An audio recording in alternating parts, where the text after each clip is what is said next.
Today, I'm super excited to bring you this interview with someone I met recently at the Miami Sellers Conference, Dan, or 1,000 ASINs.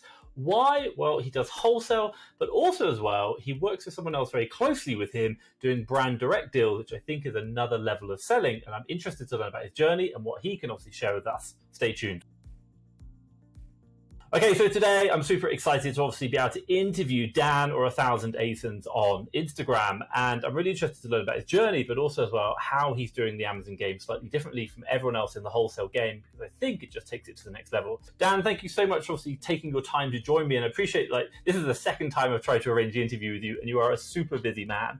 If anyone doesn't know who you are, can you introduce yourself and tell us a little bit about yourself? Yeah, sure. So thanks for having me first and foremost. Excited to be here. I'm an Amazon seller that does in excess of 8 figures a year in sales now. And I started just a few years ago, 4 or 5 years. I started doing retail and online arbitrage, did that the first 1 to 2 years. And then I transitioned my business into more wholesale, where I've been primarily focused. And now I'm doing sort of wholesale directly with brands for a lot of products, and even venturing into private label a little bit. So my business has evolved, like I think many businesses, starting with arbitrage and transitioning to wholesale, and then maybe some private label on top of that. So right now, I actually still do a little bit of arbitrage, maybe 5 to 10% of my sales, but probably 80 to 90% wholesale, and then a sliver of that is a few private label products I'm experimenting. Wow, I love it. So obviously how long have you been selling? Obviously you said a couple of years, what does that mean? Yeah, about 5 years ago. So I started in late 2018, right before Q4 2018. Started right out of my apartment, had stuff stacked all over the place, and then ended up getting, a tiny little warehouse space. And then basically every year since I've started, I've had to double the size of my space. So yeah, sales have basically doubled each year.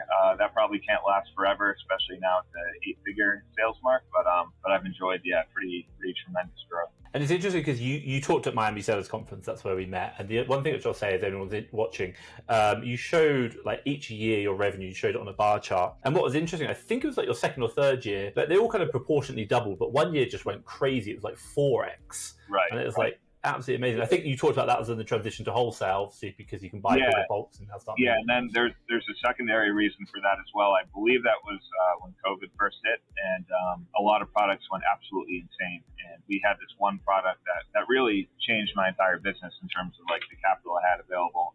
So we found this product we had just sold as an arbitrage product, and I noticed that it was out of stock everywhere, and that the sales rank had plummeted to number 1 in grocery. And I thought it was a mistake. I'm like, the keeper must be off or whatever. But we experimented with it. We found a source for it, ordered a few cases, put it up on Amazon, and it sold within 2 minutes, 60 units. It was just machine gun, as fast as it hit, it just fell like lightning. So we're like, oh my God, okay, let's try and get as much of this as possible.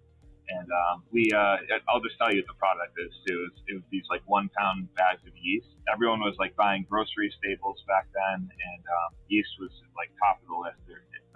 People were panicking. They thought the supply chain would get all screwed up, and they'd have to bake their own bread to survive. And and then plus people had the hobby of baking during COVID while everyone was in lockdown.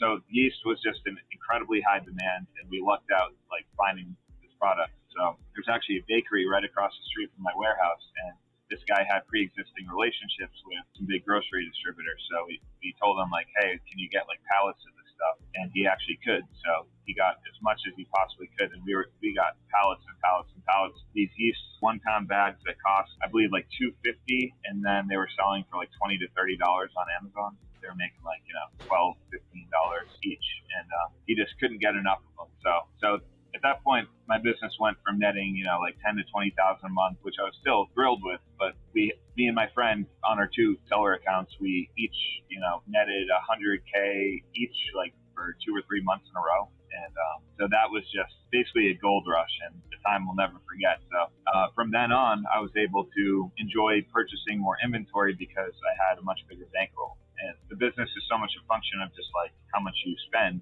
How much you make is completely proportional to how much you spend. So if you have more to spend and you have profitable products to buy, you're going to stay at that level where you're making, a new level of income. And as long as you continue down that path, it's just going to keep growing and growing. So that's what that's what really propelled my business from like, $1 million of revenue to like 3 or 4. And then, that allowed me to get better wholesale accounts, throw more money around. And then it kind of like feeds upon itself, where it's the less you need the accounts, the easier they are to get in a lot of ways. Now we have no problem getting accounts. We have more profitable products that we can buy than we have money for. So now we have a capital problem. Now we just need more money. Most new sellers have the opposite problem. They can't find profitable products. So that does get easier as you go. So yeah, that's the story of the 4F. I love it. A question for you, just obviously the yeast, was it like you couldn't buy it unless you had a pre-existing relationship and you needed to get it? Yeah, so we tried to open an account with the distributor, and they're like, all this yeast and a lot of our grocery products are on an allocation. Yeah, whenever there's limited supply, like of a thing, a lot of times they'll allocate products to their previously existing loyal customers based on like what they've purchased in the past. So we were just lucky that this bakery happened to buy a lot of yeast already, so he got like somewhat of an allocation. But we talked to a rep there, and they're like, no, we can't just open a new account and allocate anything to you. It's all going to our big grocery chains and manufacturers, stuff like that are more essential to the supply chain than just an Amazon seller. Wow, I love it. I think I'm just going to highlight something there because it's going to be a continuing theme about the interview today. I think relationships, and obviously wholesale is very much about relationships, isn't it? Sure. Definitely a big thing. So a question for you, obviously you talked about sales mix, 5 to 10% maybe. OA, I'm guessing you're saying, arbitrage? Yeah, OA, yeah. Why? You got all these profitable products you can buy. Why are you wasting your time with OA? And I say wasting loosely, go on. Yeah, Why? no, it's a good question. And the answer is really simple. It's just there are a couple of product lines that I've been buying for years now that just remain really profitable, and the sites I order from will just ship any quantity that I order. They don't limit me. It's very easy to get large quantities of the items, and so one product line, nets my business probably $20,000 a month. Wow! And it would seem silly to just abandon that. If I can order up to 500 units at a time on the site and it all ships, and it's. So I have two arbitrage product lines essentially that they're just like grandfathered in basically, and someday it may change and the brand will kick everyone off, or the numbers won't be as good or something. But as long as it's there, it seems crazy to just pass up on that just to say like I'm a 100% wholesale seller. It's kind of like a vanity metric. It's like a vanity metric, isn't it? Saying like, no, I don't do OA. You're like, man, I do making money. That's what I'm interested in. Exactly. That's all I care about. So. A question for you. Obviously, we talked about the OA side. You talked about wholesale side. What about you talked about private label as well? Why are you going into that? Like, it sounds more like more work. It is more work, yeah. But I like the idea of building an asset that can be sold at the end of the day. The wholesale business is great at generating cash, but I don't think I could turn around and sell my business for a big multiple ever. So I kind of feel like I treat the wholesale business as like an ATM machine, basically, that just like spits off a bunch of cash, and then I want to use that cash to do other things, off Amazon too, invest in real estate and possibly other businesses. Private label to me is one such an investment where I'd like to develop actual products and have greater control over it. And I want to learn the skill set of like launching products, advertising. It's like the big missing piece of the puzzle for me on Amazon, and a lot of the skills complement each other more than you would think. So like if I'm an experienced private label seller and I know exactly how to manage ad spend and how to make like a branded storefront and an optimized listing, I can then use those services to present to brands to try and get like exclusive deals for Amazon, or become an agency. A lot of the mega sellers, they have multiple business models. Like they're not just, they offer being a reseller, but they also offer like full brand management where it's like, we'll take a percentage of your revenue as an agency and you're the only FBA seller and we just handle the channel for you. Then they have other products like we'll manage your ad spend for you for a percentage of your ad budget. So stuff like that. So I feel like if I want to grow my wholesale business to that level, which I kind of want to take this to the moon and see how big I can take this, I feel like I need that sort of expertise and possibly even a product around it where I would approach a brand and be like, we're going to do this whole suite of things for you. That's the other reason for trying to do private label. It's like to learn that last piece of Amazon. It's interesting. It's really interesting. And I think it's interesting because of two things. Number one, I really love the fact that you're doing diversification, which is great. I look at it in two aspects. One, I look at it in the fact that Amazon is inherently risky. You have one customer, and 5 years ago when we started was that you could be suspended tomorrow, and that was it. Good luck. It's changed a lot now. It has. It's a lot more, should we say, safer. Should we say it's not safe, but safer. But I'm still always aware of that. And it's kind of like, and I like the fact that you're risk diversifying off into like rental properties or real estate, should we say, however that looks like. But then also as well as the fact that you're using synergies or vertical integration, whereby you understand supply chain, you understand Amazon metrics, or you understand how to analyze product, and then you can create your own product and now say, actually, I can really drive this. And once you understand doing that on a private level on your own, you can then appreciate brands, and obviously now you start getting bigger. And I love that, and I think it's an amazing thing. Is there's balances and there's risks and rewards for both of them. It's a massive upside, but also being careful of the downside while taking the ATM and investing in property. Yeah, for sure. Yeah, I'm thinking about Amazon with I'm taking the long view on everything. I'm not really trying to make a quick buck anymore. I'm like getting away with it or some arbitrage product or like fly under the brand's radar. Like I want to be a real business in this industry, and I want to be around for decades. So, I'm trying to look at like what that would look like to compete on the highest level. And it's not just buying product from a distributor and reselling it. You can make a lot of money that way, but I want to be more than that personally. Yeah, I agree. I think that a lot of people especially in the OA game, look at Amazon as a very quick buck, or they make your money and get out. And I'm like, you make your money in long term, and you build relationships, and like you can use OA to find products that you then move into wholesale, like your yeast product, for example. Obviously, that's a market-dependent one, but I think there's a great opportunity there. So absolutely fantastic. Sorry, you got my mind like a million miles away, like with the private label. Absolutely love it. So you're doing a lot of things, OA, wholesale, private label. Obviously, I can see your warehouse in the background. Can I ask about like operation size, like team? I love like kind of understanding what does the operation look like? Yeah, I'm fascinated by that as well, and I wish I could see some of the larger sellers how they're exactly set up. But so my business right now, I actually made some new hires like the past month. But so I'll just take it from the top. So there's me. I'm the sole owner of the company, and then I have a buyer under me who does two things. He restocks the products, all my replenishable products, and he also looks for new accounts. So it's kind of like half and half new account outreach and restocking. I just hired a multi-channel manager. Actually, my catalog has a few thousand products in it at this point. So the catalog size is at the point where I feel like we could put everything on eBay, Walmart, send stuff to Amazon Canada, FCs, and make it, net a few 100,000 more per year. So I hired someone to task with just doing that. That also makes you look better for wholesale accounts too. Like when you can legitimately say, like, we do sell on other channels, we have sales data to back it up. Like we don't just say we're multi-channel, we actually are. That helps with brand pitches a lot. So there's going to be some synergy there. So those are like the two people kind of directly under me. And then apart from that, I have the warehouse. So I have a warehouse manager, an assistant manager, and then 4 prep employees. So there's 6 people in my warehouse prepping at all times. And then on top of that, I just have a VA who's like kind of an admin VA and an assistant to me and my buyer. I would love to get those VAs numbers way up actually and like systematize everything and have more of a team there. So I guess with everything, it's about 9 or 10 employees.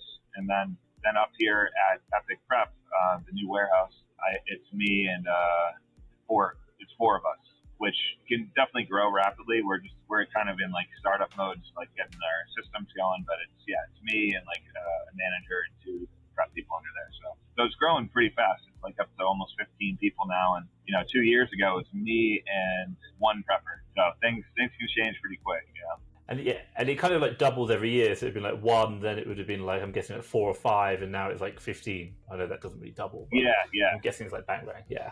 So employees have kind of gone up with that, but I did some pretty big numbers, just me and 1 prepper, and then I had like a part-time second guy, and like I would be personally ripping through units, prepping, and like my guy and my 3rd guy, and like we managed to do a lot with a very lean operation. Now I'm a little. Can I ask, like top line revenue with a lean operation? Like how many people and what does top line revenue look like? Yeah, it was. So the year I did $4 million. It was like me and 1 full-time guy and 1 part-time guy. So, in a warehouse. In like a 2,000 square foot space. Yeah, just going hard. It's going really hard. Yeah. Do you have a family, may I ask? I don't have a girlfriend or kids or anything, so I've got time. That's fine. That's probably a key to being able to do that for sure. So. You talked about just a minute ago, Epic Prep. The Epic Prep. This is like a new prep service you're running, is that right? Or crazy? It is, yeah. So my main business is in Massachusetts, a little north of Boston, and I decided to buy a warehouse over the border in New Hampshire because of its sales tax-free status. So arbitrage sellers can send items here tax-free, and then we prep and ship for them. So a lot of our customers are arbitrage sellers, but we certainly can handle wholesale and private label. We have those customers as well. But the biggest appeal is an arbitrage seller to save money on sales tax and pay us for the prep, and everyone wins basically, except for the government doesn't get sales tax. But I'm okay with that. That's fine. They get taxes other ways. They have enough money. Question for you: like, why? Like, you're doing OA, wholesale, private label. You're growing this massive business. Why do a prep center as well? And obviously, it's not even like in the same warehouse. It's another one over the. You've got to drive there and do it. Yeah. Back to like diversification, like you touched on, like Amazon can shut down your whole business, and that terrifies me. And I actually went through a 4-month-long suspension when I first started, and it's like I still have a little PTSD from it. Honestly, it cost me like a lot of money and time and mental frustration. So always in the back of my head, I'm like, I don't want this to, if my account's ever suspended, I don't want everything to come crashing down. So this to me is like, it's a little more diversification and like security in my mind. But the other reasons are I'm actually running out of space in Massachusetts already. So this is like great for my overflow. I mean, I can just use this prep center, like be my own customer essentially. So I can grow into this and become a pretty huge business with just the space I have. And then also I was doing OA myself, and knowing some people who do OA, we were spending, thousands and thousands a month on prep. And I was like, if I can just set up a facility there and just do it myself, like I'm going to save a lot of money. And then I had a couple customers right off the bat, sending big volumes. So I'm just like, this can at least break even right off the bat and like justify having this big warehouse. And then I just thought it'd be, kind of fun and like a lot of synergy with what I'm doing anyway. So I view it kind of like an extension of my business. It's a different business, but it's like there's a lot of things that make both easier. I love it. Those are my reasons, really. But yeah, right now, if I'm being honest, like I'm spread very thin, and sometimes I ask myself, like, why did I take all this on? I already had a great business doing great. Why complicate your life? But I just want to do it all. I see opportunities in Amazon, and like I want a piece of all of it. I want to do all of it, like coaching and consulting and a program and software and everything. I just love it so much that I want to do everything. But that's probably to my detriment if I do too many things at once. So I'm kind of like half. I really understand. I think one of the things about entrepreneurial tendencies, I think when you have a job, the first thing they say is if you think about running a business, is every day think about 10 ideas for a business, and you're trying to change your mind from one of being closed to one of being open. The problem about being an entrepreneur is your mind is always open for new opportunities, and the problem is you're quite a go-getter, so you're always going out there doing it. And it just leads to a lot of overwork. And interesting enough, I don't know if you've ever watched my YouTube channel, for the whole of last year we were talking about, I'm going to open Germany, I'm going to do OA in Germany, and this year was like, I'm going to do nothing, absolutely nothing, because I need to just, there's so much opportunity just in my business to get better, and I think that's a really important thing. So thank you. And I think it's a really good realization. And obviously, you're absolutely smashing it. So absolutely love it. A couple of things I want to ask. You talked about, obviously, we talked about off air, and I think I mentioned it, and you mentioned it earlier on. You do wholesale, you do brand direct. Tell me a bit about that. Like, what is it, if anyone doesn't know? Why do you do that? How is that different from what typical wholesale is? Tell me about it.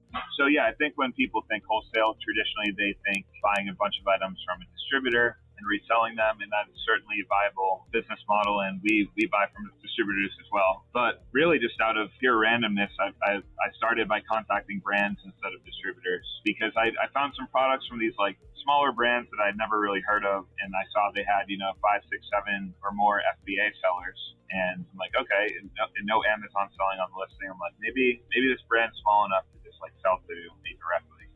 So I made a list of a bunch of brands, and I contacted them, and I was able to open accounts with a good amount of them. And, they had small catalogs, just like a lot of them only had like 5 or 10 SKUs to offer, but some of them, the numbers just worked pretty well right off the bat. So I just ended up getting, a handful of accounts with these brands, and it worked. that's really all there was to it. It's, I just hit on something that worked and contacted more and more of these brands. And the brands over time got bigger and, some more barriers to entry and higher spend requirements.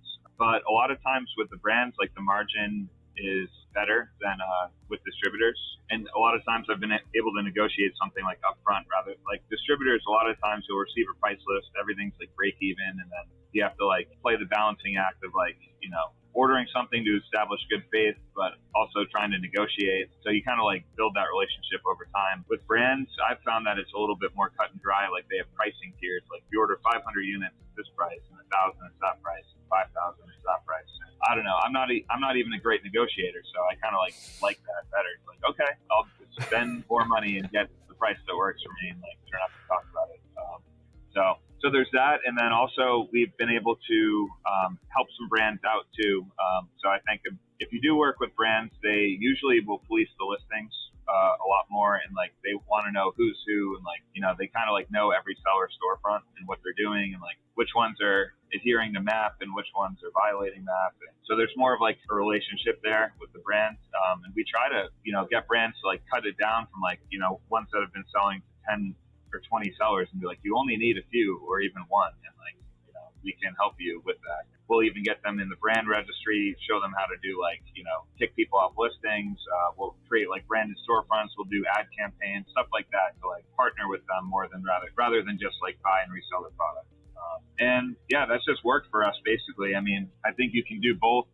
It's a little bit different game, but it's I think it's an opportunity to achieve better margins. And, it can turn into like exclusives down the road. Distributor is just like, the brands don't care. They're these massive brands that like, they just don't police the listings that much. And like, it's a volume game, and, nobody really cares. They just want volume. But as a result, a lot of times the numbers are a little... You generally come up against more obstacles. Like, can you give me an example? What does that mean? Like, what kind of obstacles do you come up against? How many bat you off? How many like engage in a conversation? How many you might get to a thing, and then how many you actually convert with? So you talked about he's your biggest competitor. Like, what's the crossover like? I reckon like 99% of Twitter right now would say that's a stupid idea. What would you say to that?